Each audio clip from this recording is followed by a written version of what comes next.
Okay, isomerism and उससे related जो questions हैं वो।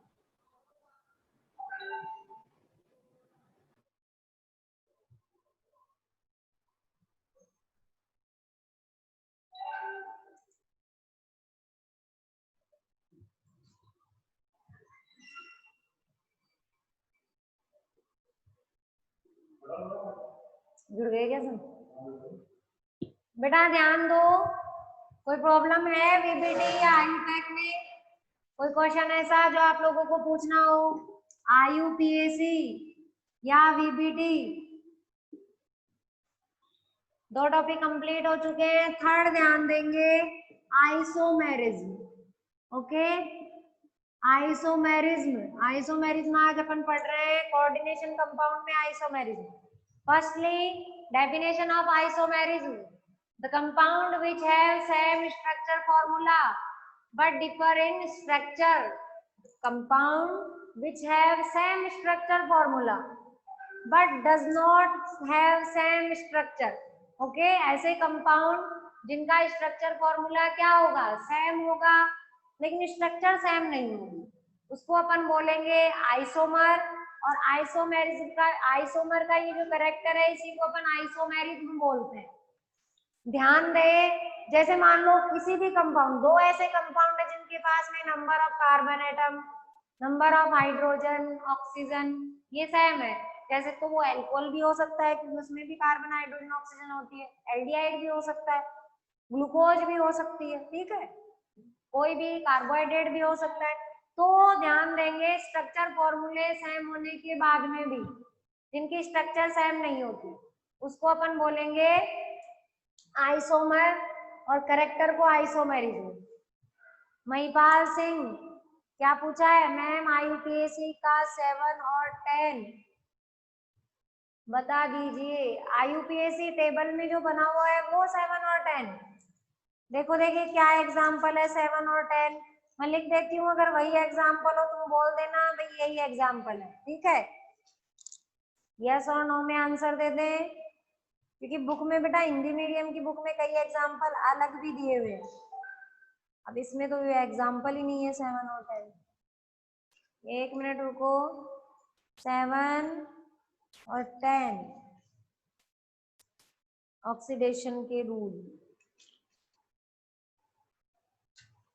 बेटा इसमें तो 7 और 8 नंबर का कोई एग्जाम्पल बुक में हिंदी मीडियम में नहीं है, तुम एग्जाम्पल लिखो एक बार, कौन सा है एग्जाम्पल लिखो, महिपाल 7 नंबर का एग्जाम्पल लिखो एक बार, मेरे पास बुक नहीं है आज तो मुझे ध्यान नहीं है कौन सा है एग्जाम्पल, 7 नंबर का एग्जाम्पल लिखो कौन सा है।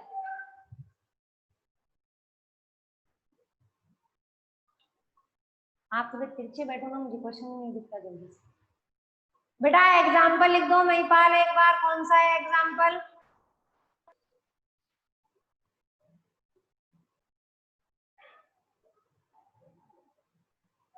या फिर तुम मुझसे व्हाट्सएप पे पूछ लेना, फिर बाद में कॉपी में लिख करके फिर उसकी फोटो खींच करके भेज देना, फिर मैं तुम लोगों को बता दूंगी, या तो जब पूछ लो, क्योंकि ऐसे तुम टाइप करोगे तो बहुत टाइम लगेगा, ठीक है। हाँ, तुम मुझसे घर पे मैं जाऊंगी जब तुम पूछ लेना, फिर शाम को मैं तुम्हें बता दूंगी 7 और 8 कौन सा है, क्योंकि यहाँ मेरे पास बुक नहीं है, घर पे तो फिर भी बुक पड़ी है, तो वहां तुम मुझसे पूछ लेना, अभी मैं आइसोमेरिज्म, क्योंकि अभी टाइप करोगे तो तुम्हें भी टाइम लगेगा, जब टाइप नहीं कर पाओ ना, टाइप करने में टाइम लगता है, इससे अच्छा है कि कॉपी में लिख लिया करो, लिख करके फिर उसका पीडीएफ भेज दिया करो, ठीक, उससे मैं तुम लोगों को बता दूंगी। आइसोमेरिज्म के टाइप सब अपन पढ़ेंगे, डेफिनेशन समझ गए, स्ट्रक्चर फॉर्मूला सेम होगा लेकिन स्ट्रक्चर सेम नहीं, okay. In coordination compound isomerism are divided into two parts, first structure isomerism, structural isomerism, and second stereo isomerism, stereo isomerism, first structure second stereo, structure के types पढ़ेंगे, ध्यान दे, definition वो की वही होगी स्ट्रक्चर आइसोमेरिज्म की, structure are different but structure formula are same of this complex compound. First isomerism is linkage isomerism, structure isomerism are divided into 5 parts. First, linkage isomerism, only identification of this isomerism, आपको जो identification है, particular identification जो है वो आप लोगों को देखनी है, उससे आप लोगों को क्लियर हो जाएगा। जब भी मैं कॉम्प्लेक्स कंपाउंड का एग्जांपल आप लोगों के सामने लिखूं तो आप लोग देखते ही बता देंगे कि मैम ये आइसोमेरिज्म में होगी। लिंकेज आइसोमेरिज्म, देखो 5 आइसोमेरिज्म में इसको डिवाइड किया गया है। कौन कौन से टाइप, पहले तो उसका लर्निंग मेथड सीख लो। ये 5 टाइप है, LIC हरदम साथ, LIC हरदम साथ, ये 5 टाइप है। L का मीनिंग है लिंकेज, I का मीनिंग है आयनाइजेशन, C का मीनिंग है कोऑर्डिनेशन, H का मीनिंग है हाइड्रेट, और इस एक और C का मीनिंग है coordination bridge isomerism. Okay, first discuss करेंगे लिंकेज आइसोमेरिज्म। लिंकेज का मीनिंग है लिंक, लिंक का मीनिंग है बॉन्डिंग। ओके, जब भी किसी कॉम्प्लेक्स कंपाउंड में कोई ऐसा एटम प्रेजेंट है जो कि बॉन्डिंग मेटल के साथ में कोऑर्डिनेशन बॉन्डिंग करने में डिफरेंस रखता हो, जैसे मान लो एक टाइम में एक एटम कोऑर्डिनेशन बॉन्ड बना रहा है तो दूसरे टाइम में वो दूसरा जो एटम प्रेजेंट है वो पीछे की तरफ है, वो बॉन्ड नहीं बना रहा। तो बताओ ऐसा लिगेंड कहाँ होता है, कौन सा होता है ऐसा लिगेंड? ऐसा होता है एम्फिडेंटेड लिगेंड। तो आइडेंटिफिकेशन समझ ले, जब भी आप कोऑर्डिनेशन स्पेयर में, कोऑर्डिनेशन स्पेयर का मीनिंग होता है स्क्वायर ब्रैकेट, इस स्क्वायर ब्रैकेट का नाम होता है कोऑर्डिनेशन स्पेयर। अगर आप कोऑर्डिनेशन स्पेयर में कभी भी कौन सा लिगैंड देख लेंगे, एम्फिडेंटेड लिगैंड देख लेंगे, तो हमेशा समझ जाएंगे उसमें लिंकेज आइसोमेरिज्म प्रेजेंट होगी। समझ गए? लिंकेज आइसोमेरिज्म एम्फिडेंटेड लिगैंड का कैरेक्टर है। किस तरीके से, देखो एम्फिडेंटेड लिगैंड समझते हैं, जैसे CN एग्जांपल के लिए, NC एक बार कार्बन बॉन्डिंग कर रहा है तो दूसरी टाइम में नाइट्रोजन। SCN तो NCS क्या बोलते हैं इसको, थायोसाइनो, आइसोथायोसाइनो। NO2 nitro, नाइट्रीटो, ONO। ओके, अब देखो जैसे मैंने एग्जांपल दिया, पूछ लिया बताइए इसमें कौन सी आइसोमेरिज्म प्रेजेंट है, यहाँ लिख दिया NO2, चार्ज लगा दिया +2।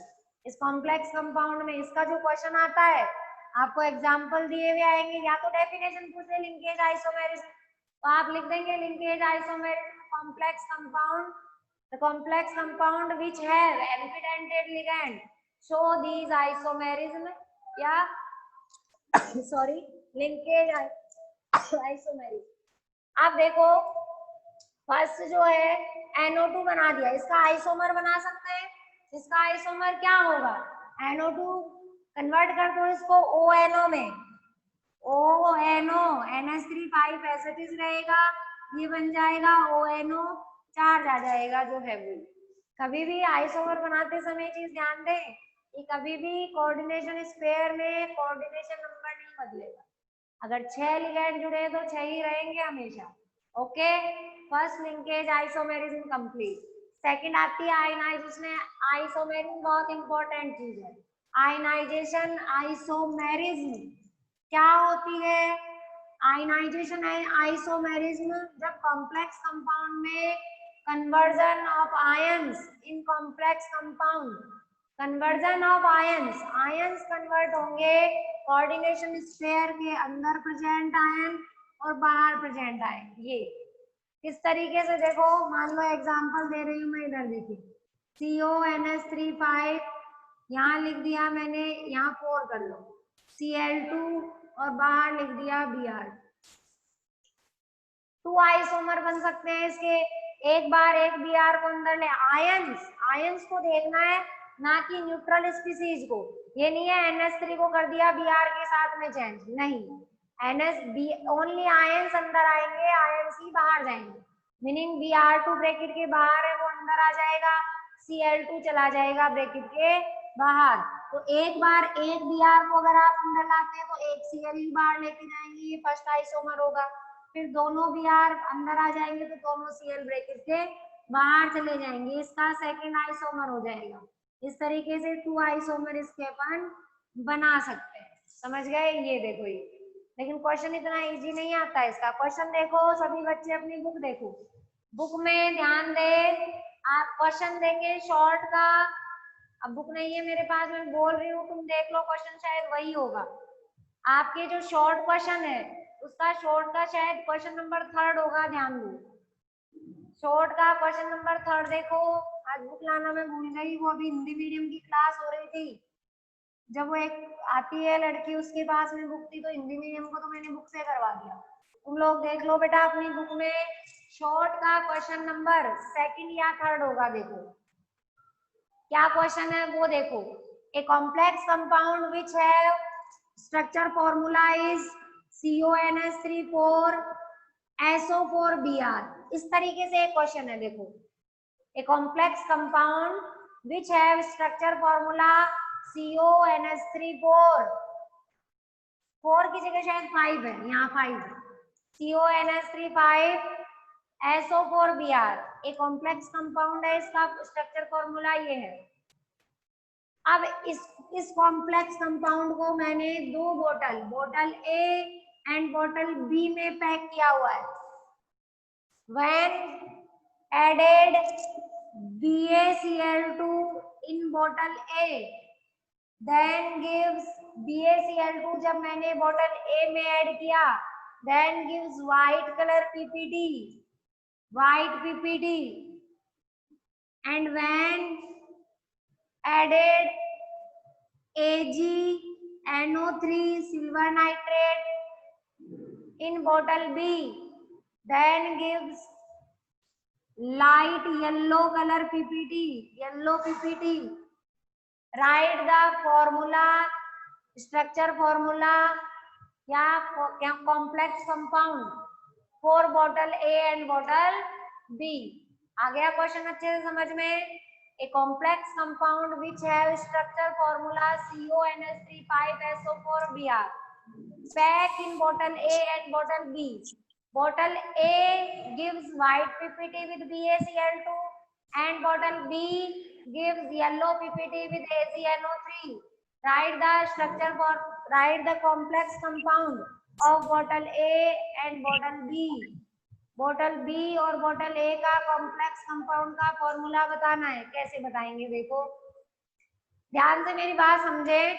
आपको ये चीज बताइए, देखो ये देख लिया करो सबसे पहले, BaCl2 के साथ में व्हाइट कलर की पीपीटी आ रही है। वर्नर ने अपनी एक थ्योरी दी थी, उसमें उसने बताया था कि स्क्वायर ब्रैकेट जो है, जिसे अपन कोऑर्डिनेशन स्क्वायर कहते हैं, अगर एक बार कोई स्क्वायर ब्रैकेट के अंदर एंटर हो गया, उसमें कोऑर्डिनेशन बॉन्ड बनता है जो कि इजीली डिसोसिएट नहीं होता। मीनिंग कोऑर्डिनेशन बॉन्ड जो है वो कभी भी डिफरेंट टेस्ट नहीं देगा। आपके स्टार्टिंग में एक डेफिनेशन दी हुई है, what is the difference between complex compound and double salt.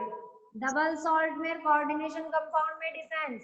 Complex compound का कभी भी हर एक एटम जो पार्टिसिपेट करेगा कॉम्प्लेक्स कंपाउंड के फॉर्मेशन में, उसका पर्टिकुलर टेस्ट नहीं आएगा। ओके, एक बार जिसने कॉम्प्लेक्स कंपाउंड बना लिया, कोऑर्डिनेशन स्क्वायर बना लिया, वो कभी टेस्ट नहीं देगा। क्यों? क्योंकि वो ब्रेक ही नहीं होगा उसका बॉन्ड। NH3 वाला प्रैक्टिकल देखा था वर्नर का, NH3 वाले में NH3 हट रहा था, बॉन्ड कहाँ डिसोसिएट हो रहा था। और डबल सॉल्ट में जितने भी आयंस, जितने भी एटम पार्टिसिपेट करते हैं, सबका सेपरेट टेस्ट पॉसिबल है। ओके, जैसे एलम है तो एलम के फॉर्मेशन में K2Al2 SO4 whole thrice into 24H2O, ये होती है एलम। अब इसमें पोटेशियम है, एल्यूमिनियम है, सल्फेट है, सबका अलग टेस्ट आएगा। लेकिन जैसे मान लो मैंने ये लिख लिया K4FeCN6, अब देखो इसमें एलम में मेटल टेस्ट दे देगी एल्यूमिनियम, लेकिन इस नीचे वाले में मेटल का अलग टेस्ट नहीं आएगा, आयरन अलग से टेस्ट नहीं देगा, साइनाइड टेस्ट नहीं देगा। इसमें पोटेशियम का अलग हो जाएगा, लेकिन इस कॉम्प्लेक्स का पूरे स्क्वायर ब्रैकेट का केवल एक ही टेस्ट आएगा। तो इस क्वेश्चन में देखो बेटा, जब तुमने देखा Ba, तो चार्ज देख लिया करो जिससे तुम रिएक्शन करवा रहे हो। Ba पे कितना चार्ज है? +2। तो Ba इस स्ट्रक्चर फॉर्मूले में से उसको बाहर निकाल के लाएगा। Ba +2 चार्ज वाला है, उसको बाहर निकाल दो ब्रैकेट से जिसपे -2 चार्ज है। बोलो -2 किस पे है? SO4 पे। तो SO4 को तो बाहर कर दो, बाकी सबको अंदर कर दो, ये 5, ये Br और ये हो गया SO4। तो कॉम्प्लेक्स ए का फॉर्मूला बन गया पेंटाएमीन bromo third cobalt third sulphate. SO4 बाहर होगा तो BaCl2 जब भी अपन बोतल ए में ऐड करेंगे तो BaSO4 की आ जाएगी white PPT. Question number second में Ag पे चार्ज है पॉजिटिव, Ag डिसोसिएट होते ही नेगेटिव को ढूंढेगा। नेगेटिव बोलो कौन है, Br नेगेटिव। तो Br नेगेटिव को कर दो कोऑर्डिनेशन स्पेयर के बाहर, तो करते ही AgBr बनेगा और AgBr की आ जाएगी वाइट येलो कलर की पीपीटी। ये देखो ये बन गया कॉम्प्लेक्स किसका, सेकंड का। ये बोर्ड एग्जाम 2018 में आया हुआ है ये क्वेश्चन जो मैं सॉल्व करवा रही हूँ। ये हो गया बोतल बी का फॉर्मूला। अब कह दे बोतल ए और बोतल बी में आगे और जुड़ा हुआ है इसमें क्वेश्चन जो तुम्हारी बुक में नहीं है कि आइसोमेरिज्म को भी पहचानिए। तो बेटा इसमें आइसोमेरिज्म कौन सी है, आयनाइजेशन आइसोमेरिज्म, क्योंकि exchange of ions. Okay Br and SO4, Br और सल्फेट का एक्सचेंज दिख रहा है आप लोगों को, तो आयनाइजेशन आइसोमेरिज्म। ऐसे ही दो क्वेश्चन है बुक में, एक लॉन्ग टाइप का क्वेश्चन भी है ऐसा ही, ये तो शॉर्ट में शायद क्वेश्चन नंबर सेकंड या थर्ड है, और एक लॉन्ग टाइप का क्वेश्चन ऐसा ही एक और लॉन्ग में भी होगा। देखो ध्यान दो, लॉन्ग का शायद तुम्हारे ये क्वेश्चन इस बुक में है क्या देख लूं मैं, क्योंकि ये रेफरेंस है तो इसमें दिए हुए नहीं है क्वेश्चन पूरे आप लोगों के लॉन्ग में। एक बार मैं देखूं देखिए कौन से नंबर का क्वेश्चन है इसमें जो है बेटा, वो एक्स्ट्रा कंपटीशन के क्वेश्चन ही दिए हुए हैं। ये बुक यहाँ पढ़ी है उसकी किसकी है ये, तो उसके अकॉर्डिंग एक लॉन्ग में क्वेश्चन ऐसा ही एक और है, उस लॉन्ग वाले क्वेश्चन को भी तुम लोग सॉल्व करना, ऐसा ही है इसमें नहीं है वो क्वेश्चन, आपकी बुक में है आरबीएससी की में, ठीक है कर लेना आप लोग आरबीएससी की बुक में देख करके। तुम्हारे है शायद ये ऐसे टाइप क्वेश्चन में देखो, लॉन्ग क्वेश्चन में क्वेश्चन नंबर थर्ड देखना, आपको दिया हुआ है CONH3 ClSO4, CONH3 ClSO4 और एक बार SO4 को लिया हुआ है ब्रैकेट के अंदर। ये देखो ये क्वेश्चन है, एक तो लिखना है इनके IUPAC। वॉइस क्लियर नहीं आ रही बेटा, अब आ रही है क्या, अब आ रही है वॉइस क्लियर, अब आ रही है बिल्कुल आवाज, हाँ तो ध्यान दो। देखो एक ये क्वेश्चन आपके ऐसे टाइप में दिया हुआ है, इनके IUPAC नेम लिखने तो IUPAC तो आप लिख देंगे कोई प्रॉब्लम नहीं आएगी। अब आपको बताना है, प्रूव कीजिए कि ये जो दोनों कॉम्प्लेक्स है इसमें आयनाइजेशन आइसोमेरिज्म प्रेजेंट है। प्रूव कैसे करेंगे, वो तो मुझे दिख रहा है कि SO4 अंदर आ रहा है Cl बाहर जा रहा है, तो आयनाइजेशन आइसोमेरिज्म, पर प्रूव आपको करना है। कैसे आप लोग प्रूव करेंगे, ध्यान से समझ लें। देखो आप कहोगे फर्स्ट वाले कॉम्प्लेक्स में बाहर कौन है SO4, तो ऐसी स्पीसीज ऐड करो जिसपे +2 चार्ज हो, -2 है इस पे चार्ज, तो +2 वाला जैसे अभी आपने डाला था वही डाल दे BaCl2। आप प्रूव करने के लिए कहेंगे कि जैसे ही आपने इसमें BaCl2 ऐड किया in first complex mix BaCl2 then gives white PPT. नहीं याद रहे एग्जाम में भूल जाए कौन सी टीसीटी है कोई दिक्कत नहीं, जो बन रहा है उसका नाम लिख दो, then form BaSO4 PPT. BaSO4 बनाएगा ये, यहाँ से Ba यहाँ से SO4, क्योंकि SO4 है ब्रैकेट के बाहर, form BaSO4। Okay so we can say that in coordination pair SO4 does not present in coordination pair, SO4 coordination pair में नहीं है। In second complex when added AgNO3 then this complex gives AgCl white PPT of AgCl with AgNO3. Okay, second complex gives white PPT of AgCl reaction with AgNO3, AgNO3 की reaction से complex second white PPT देगा AgCl की। So we can say Cl present outside of coordination pair, Cl कहाँ present है outside, तो इसमें Cl outside है coordination, इसमें SO4 है। और अब ध्यान देंगे, अगर ये when added AgCl in first complex, अगर AgCl को कॉम्प्लेक्स फर्स्ट में डालोगे तो क्या कोई रिएक्शन होगी? क्या नहीं होगी। AgNO3 को अगर आप कॉम्प्लेक्स फर्स्ट में डालेंगे ना, कोई रिएक्शन नहीं होगी। क्यों? क्योंकि Ag पॉजिटिव जाएगा, डिसोसिएट हो गए, वहां ब्रैकेट के बाहर -2 वाला है, तो -2 के साथ में Ag पॉजिटिव की कोई रिएक्शन नहीं होगी। Ag प्लस SO4 -2 के साथ में रिएक्शन शो नहीं करेगा, तो कोई पीपीटी का फॉर्मेशन नहीं होगा। ओके, हो गए दोनों क्वेश्चन अच्छे से क्लियर? कोई है ऐसा स्टूडेंट जिसको कुछ पूछना है? ये बेटा आयनाइजेशन आइसोमेरिज्म, इसके क्वेश्चन एग्जाम में ऐसे ही आते हैं। बोतल ए में बोतल बी में पैक कर दिया, कौन सा कॉम्प्लेक्स बनेगा, कैसे प्रूव करोगी कि आयनाइजेशन आइसोमेरिज्म है। तो आपको ये ध्यान रखना है कि जो आयन कोऑर्डिनेशन स्फीयर के आउटसाइड में रहता है, आपको उतने चार्ज का कैटायन बना करके उससे रिएक्शन करवा देंगे। ओके, जब उसकी रिएक्शन हो जाएगी, अब ध्यान दो, ये आयनाइजेशन कंप्लीट। थर्ड जो है वो आती है coordination isomerism, LIC, linkage ionization coordination.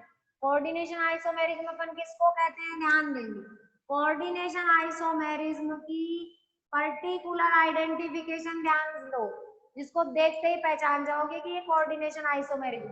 इसमें 2 स्क्वायर ब्रैकेट आपको एक साथ दिए जाएंगे, मीनिंग एक कैटायनिक कॉम्प्लेक्स और एक होगा एनायनिक कॉम्प्लेक्स। आगे रहने वाला हमेशा कैटायन होता है, पॉजिटिव चार्ज रखता है, तो एक कैटायनिक कॉम्प्लेक्स में और एक एनायनिक कॉम्प्लेक्स में एक्सचेंज ऑफ मेटल्स, जैसे यहाँ M1 मेटल है, M2, तो इन मेटल का अपन क्या करवा देंगे? एक्सचेंज। तो उससे जो आइसोमेरिज्म बनेगी उसे ही अपन कहेंगे कोऑर्डिनेशन आइसोमेरिज्म। फॉर एग्जांपल मैंने लिखा CONH3 CrCN6, identify the isomerism in this complex. देखो, CO को इस तरफ शिफ्ट कर देंगे, Cr को इधर, तो इसका आइसोमर क्या बनेगा? CrNH3 CO चला जाएगा इधर, COCN6, तो इसमें हो गई कोऑर्डिनेशन आइसोमेरिज्म। कोऑर्डिनेशन आइसोमेरिज्म एक कैटायनिक कॉम्प्लेक्स में, फर्स्ट वाला कैटायन है, और एक एनायनिक कॉम्प्लेक्स में प्रेजेंट होती है। हो गया क्लियर? उसके बाद देखो, LIC के बाद आता है अपना H का मीनिंग हाइड्रेट आइसोमेरिज्म। LIC हरदम साथ, learning method of structure isomerism. H का मीनिंग 1 2 3 4 नंबर की स्टार्ट हो गई, बहुत इंपॉर्टेंट है ये। हाइड्रेट आइसोमेरिज्म, हाइड्रेट किसको कहते हैं अपन? H2O को कहते हैं। तो नाम से ही क्लियर हो गया है कि ऐसी आइसोमेरिज्म जो H2O की वजह से होगी, हाइड्रेट आइसोमेरिज्म कहलाएगी। ठीक है, हाइड्रेट आइसोमेरिज्म। इस बार एक्सचेंज, आयनिक में हाइड्रेट में डिफरेंस समझ लेंगे। आयनिक में एक्सचेंज होता है आयंस का, हाइड्रेट में एक्सचेंज होगा H2O का। अब वो H2O का एक्सचेंज आयन से भी हो सकता है, समझ गए? जैसे आयंस अंदर आ जाए, H2O बाहर चला जाए, या H2O अंदर आए तो आयंस बाहर चले जाए, लेकिन आयंस का एक्सचेंज H2O से होगा तो वो हाइड्रेट है। आयंस का आयन से ही हो तो वो आयनाइजेशन आइसोमेरिज्म है। जैसे फॉर एग्जांपल, और इसमें बहुत इंपॉर्टेंट चीज है, सब बच्चे अपनी रफ कॉपी साथ में लेके बैठे रहेंगे। ये देखो, IUPAC भी बोलते जा सा, बताओ इसके कितने आइसोमर पॉसिबल है? तुम क्या कहोगे कि एक Cl अंदर आता जाएगा, फिर एक H2O बाहर चला जाएगा, फिर ऐसे करके तीनों Cl अंदर आएंगे तो तीनों H2O बाहर जाएंगे। इस हिसाब से इसके 3 आइसोमर बनने चाहिए। तीनों Cl अंदर ले ले, तीनों H2O बाहर कर दे। तो देखो मैं बनाती हूँ, फर्स्ट आइसोमर देखना इसका, TiH2O तो मैंने अंदर रख ली है 5, एक Cl अंदर आ गया और 2 Cl बाहर रह गए, एक H2O बाहर चला गया। कोऑर्डिनेशन नंबर कभी नहीं बदलना है, जितने H2O जाएंगे उतने ही आयंस अंदर आएंगे। ओके, सेकंड आइसोमर देखें, TiH2O हो गए 4, Cl 2 अंदर आ गए तो H2O हो गए 4, और यहाँ एक Cl रह गया, H2O चले गए 2 बाहर। क्या थर्ड वाला जो बना रही हूँ वो देखना यही है क्या? CiTiH2O3, तीनों Cl अंदर तो 3 H2O बाहर। अब ध्यान से सुन ले, थर्ड वाला आइसोमर इस कॉम्प्लेक्स का आइसोमर नहीं है। क्यों नहीं है? हाइड्रेट आइसोमेरिज्म में ध्यान से समझ लो बेटा, बहुत इंपॉर्टेंट बात है।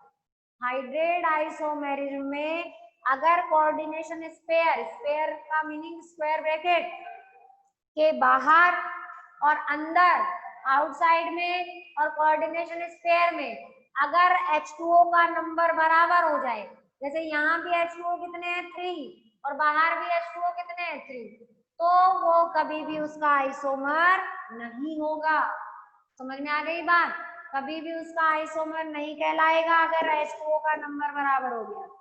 ये थर्ड वाला आइसोमर नहीं है, इसके आइसोमर केवल कितने हैं 2। कोऑर्डिनेशन स्पेयर के अंदर और कोऑर्डिनेशन स्पेयर के बाहर H2O का नंबर कभी बराबर नहीं होना चाहिए। ये नहीं अंदर भी 3 है बाहर भी 3 हो गए, कभी आइसोमर नहीं बनेगा।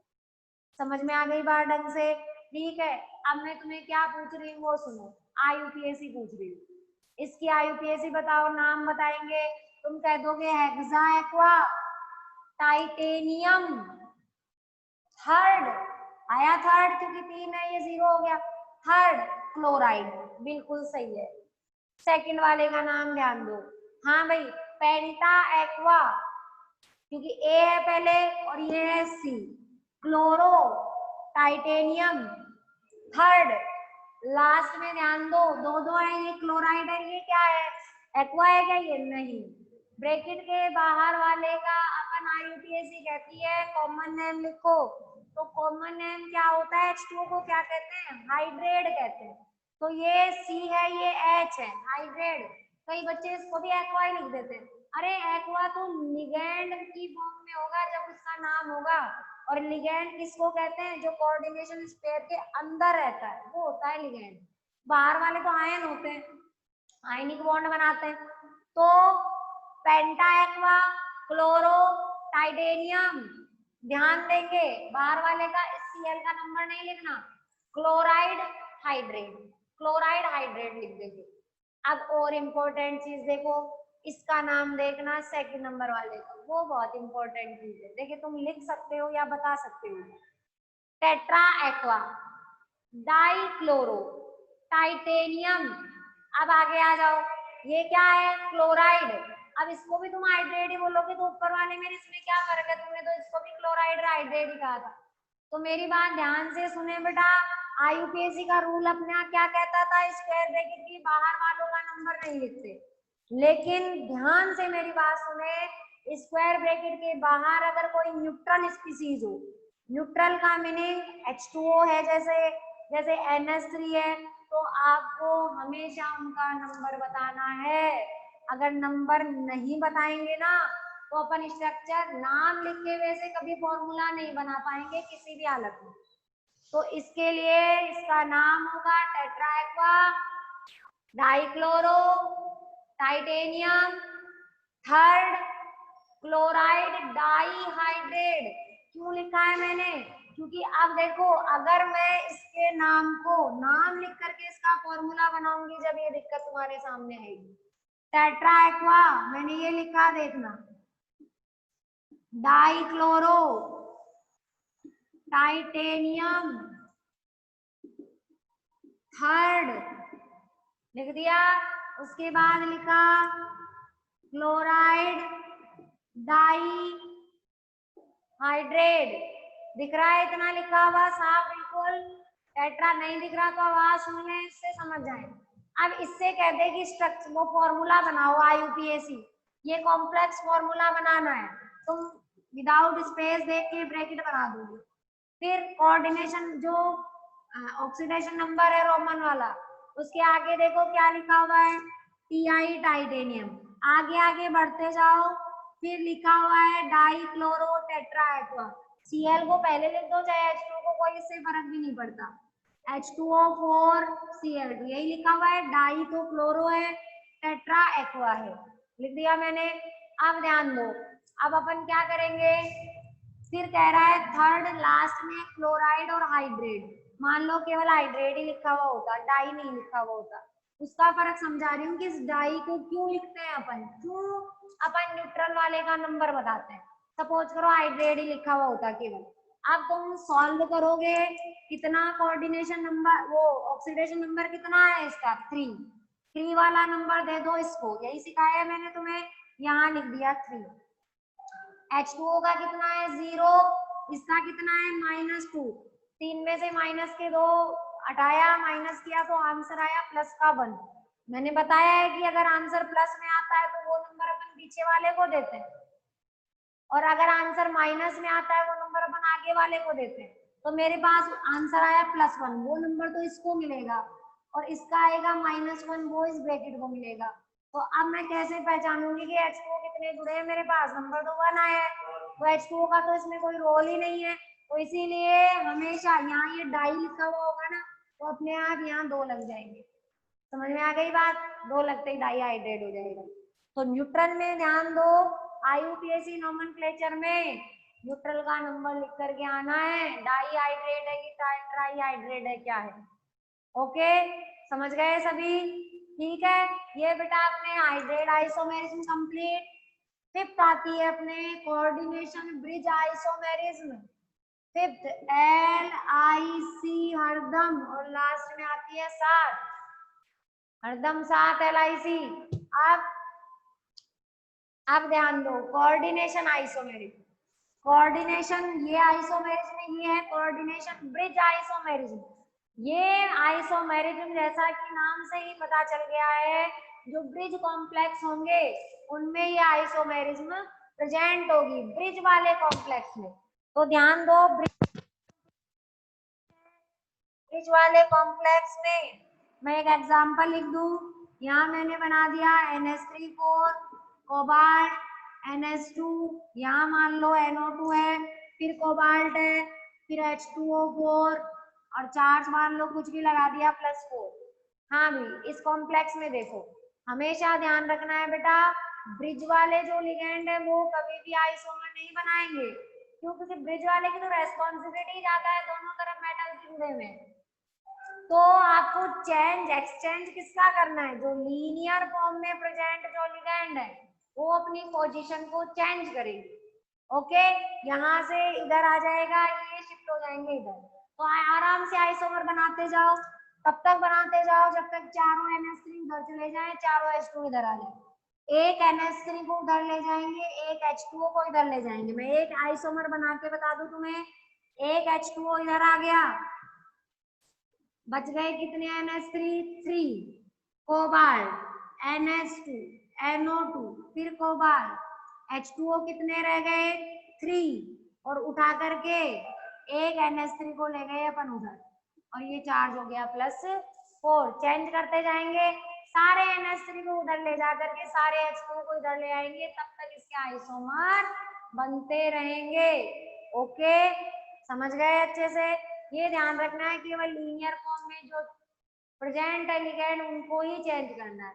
ये बेटा स्ट्रक्चर आइसोमेरिज्म के 5 टाइप्स कंप्लीट हो गए। एक चीज ध्यान दो, आपकी बुक में टाइप दिए में 6, उसमें एक टाइप लिगेंड आइसोमेरिज्म के नाम से भी दिया हुआ है, लिगेंड आइसोमेरिज्म। तो बेटा ये लिगेंड आइसोमेरिज्म जो है वो लिगेंड आइसोमेरिज्म तो इम्पोर्टेंट टाइप नहीं है, वो है लिगेंड की पोजीशन के बेसिस पे।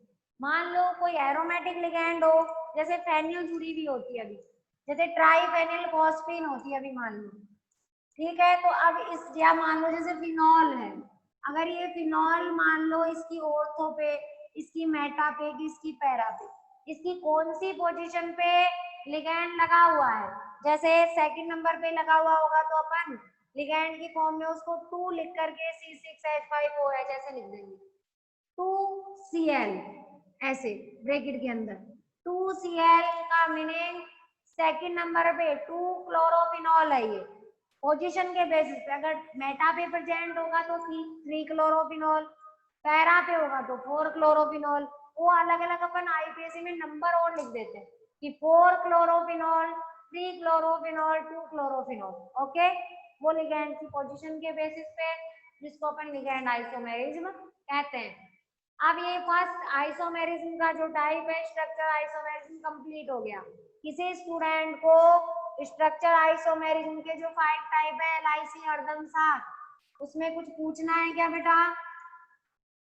क्योंकि ये कंप्लीट हो गई है। स्टीरियो तो बहुत इजी है।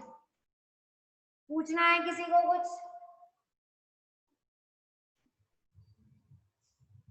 किसी भी स्टूडेंट को कुछ पूछना है क्या? स्ट्रक्चर आइसोमेरिज्म की जो 5 टाइप्स हैं उनमें बुक के क्वेश्चन सॉल्व करो, आराम से समझ में आ जाएगा। पूछना है बेटा? स्ट्रक्चर आइसोमेरिज्म से रिलेटेड जो 5 टाइप्स हैं उनमें कोई चीज ऐसी है क्या जो आपको नहीं समझ में आई हो या कुछ पूछना है?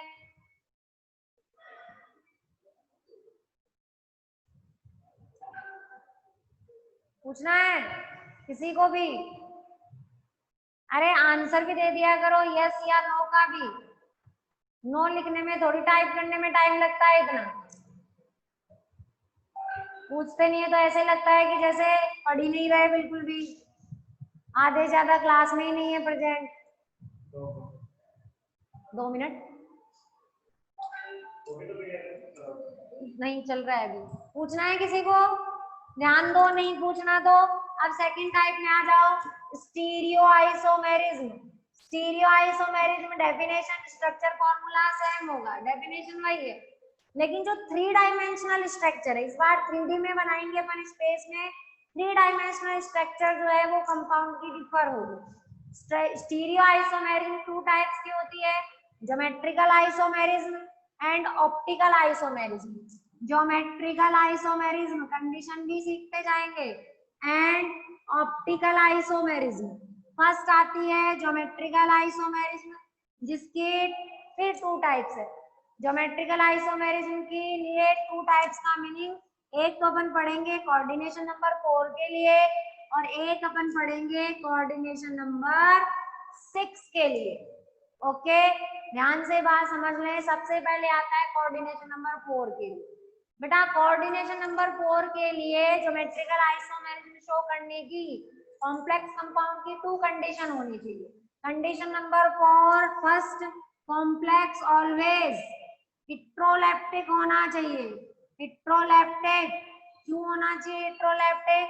क्योंकि अगर कॉम्प्लेक्स होमोलेप्टिक हुआ तो उसकी सिस और ट्रांसफॉर्म कभी बन ही नहीं सकती, सारे लिगेंड सेम होंगे, तो कहां से तुम अलग अलग आइसोमर बनाओ? फर्स्ट कंडीशन है कॉम्प्लेक्स इट्रोलेप्टिक होना चाहिए, चाहे वो 6 कोऑर्डिनेशन नंबर का हो चाहे वो 4 का हो। होमोलेप्टिक कॉम्प्लेक्स में ज्योमेट्रिकल आइसोमेरिज्म नहीं बनेगी क्योंकि कम से कम 2 लिगेंड अलग अलग होंगे, जब भी तो अपन उनको डिफरेंट पोजीशन पे, सेम पोजीशन पे या अपोजिट पोजीशन पे लगाएंगे। ओके, ज्योमेट्रिकल में 2 आइसोमर